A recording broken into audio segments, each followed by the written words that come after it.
Good morning, everybody. Welcome to day 4 of Passover 2020.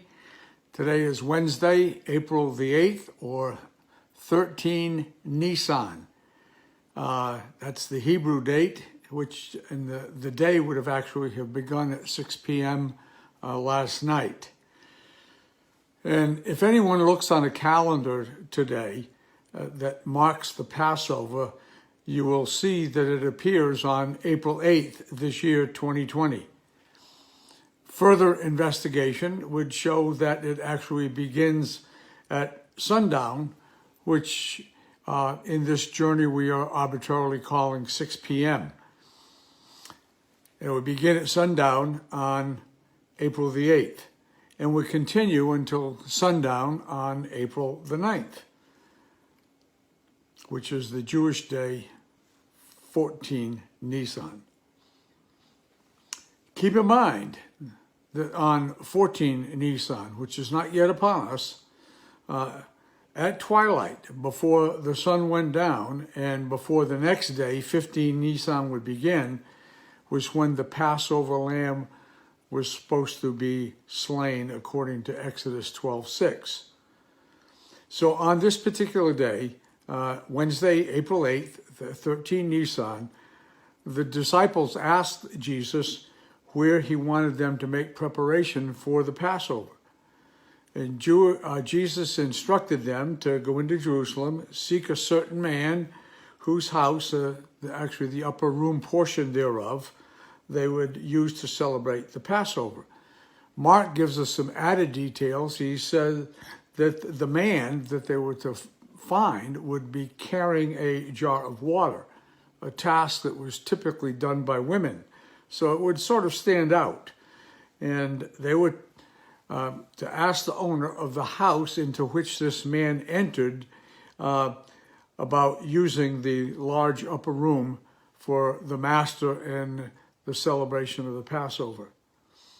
They did as they were told, and Jesus undoubtedly came into the city himself as well. As we have already noted, according to Luke's gospel, he would have taught the people in the temple every day and then go back out to Bethany in the evening. And so thus the lamb would have been inspected for the third day.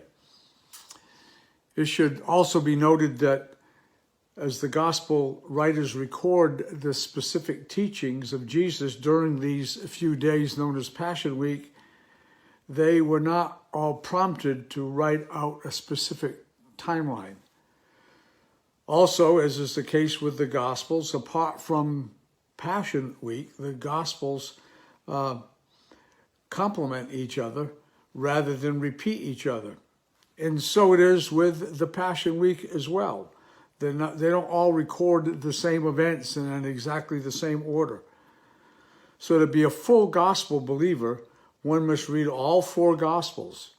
And I would recommend to everyone a harmony of the gospels or a rendition of the synoptic gospels because either one of them will prove quite helpful in this endeavor.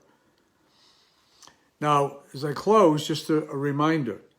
By the time I post anything regarding Thursday, April 9th or 14 Nisan, we will already have been several hours into that day, since it will begin at 6 p.m. or sundown tonight. So this evening would be a good and a proper time to remember that it was the time that the Lord celebrated the Passover meal with his disciples, which has been passed on to us as communion or the Lord's Supper. And so tonight, my wife and I, after sundown, will be celebrating communion. And I would recommend that each one of you do the same, all the while reading Paul's words in 1 Corinthians 11:17 through 32. Sameach Pesach. Happy Passover, and God bless you.